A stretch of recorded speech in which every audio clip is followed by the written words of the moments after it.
மீஷோலேருந்து ஒரு பார்சல் வந்திருந்தது. அதுதான் இன்றைக்கி உங்களுக்கு லைவாக அன்பாக்சிங் பண்ணி காட்டுறோம். இந்த ஸ்டோரேஜ் பாக்ஸ்லாம் இருக்கும் இல்லைங்களா, லேயராக, அதுதான் நான் ஆர்டர் போட்டிருந்தேன்.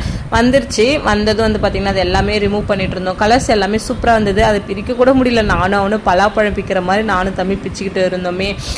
என்கிட்ட நிறைய பேர் சொன்னது என்னன்னா, உனக்கு கரெக்டாக வருதா இல்லை எனக்கெல்லாம் வந்து உடஞ்சி வருது, மிஸ்டேக்லாம் வருது அப்படின்னு சொல்லிட்டு இருந்தாங்க. பட் இன்ன வரைக்கும் எனக்கு நான் மீஷோவில் ஆர்டர் பண்ணது எல்லாமே கரெக்டாக தாங்க வந்திருந்தது.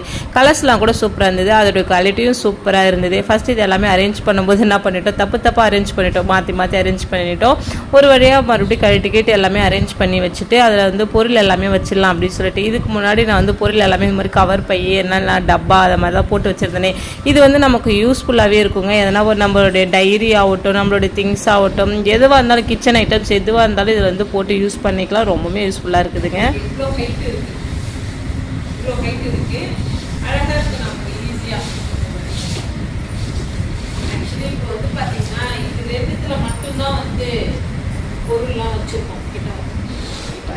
இதில் வந்து பொட்டு, கிளிப்பு, அந்த மாதிரி சீப் ஐட்டம்ஸ் தான் இதில் வச்சுருக்கேன். இதில் ஃபுல்லாக பேங்கிள்ஸ் வாங்கி வச்சுருக்கேன். அவ்வளோதான். இது 3 கூட அதுக்கப்புறம் பொறுமையாக கண்டிப்பாக இது நமக்கு யூஸ்ஃபுல்லான ஒரு திங்ஸ் தான். பிடிச்சிருந்தா மறக்காம நம்ம சேனலை சப்போர்ட் பண்ணுங்கள்.